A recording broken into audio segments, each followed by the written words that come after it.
BDR সৈনিকদের পরিবার, বৈষম্য বিরোধী আন্দোলনের নেতাসহ কিছু রাজনৈতিক দল বিদ্রোহে জড়িত সব বিডিআর সদস্যদের যেভাবে নির্দোষ দাবি করছে তার প্রতিবাদ জানিয়েছেন পিলখানা হত্যাকাণ্ডে শহীদ পরিবার এবং বেঁচে ফেরা সেনা কর্মকর্তারা।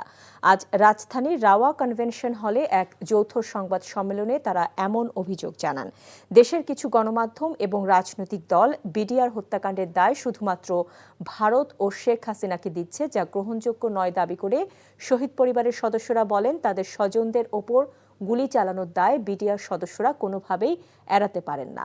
সম্প্রতি যে বিডিআর সদস্যরা আদালতে আদেশে জামিন পেয়েছেন তাদের নিয়ে আপত্তি নেই জানিয়ে তারা বলেন, যারা হত্যাকাণ্ডে জড়িত এবং যাবজ্জীবন দণ্ডপ্রাপ্ত তাদের নির্দোষ বলা প্রহসন ছাড়া কিছু নয়। অভিযুক্ত বিডিআর সদস্যরা যদি নির্দোষ হয় তাহলে তাদের বাবাদের কারা মারল, এমন প্রশ্ন তোলেন শহীদ পরিবার। বিডিআর বিদ্রোহ বিষয়ে গঠিত কমিশনকে দোষীদের শাস্তি নিশ্চিতের আহ্বান জানান বেঁচে ফেরা সাবেক সেনা কর্মকর্তারা। বিডিআর আর কোর্টের সাজা নিয়ে প্রশ্ন করা মানে দেশপ্রেমিক সেনাবাহিনীর অফিসারদের তথা সেনাবাহিনীকে প্রশ্নবিদ্ধ করা।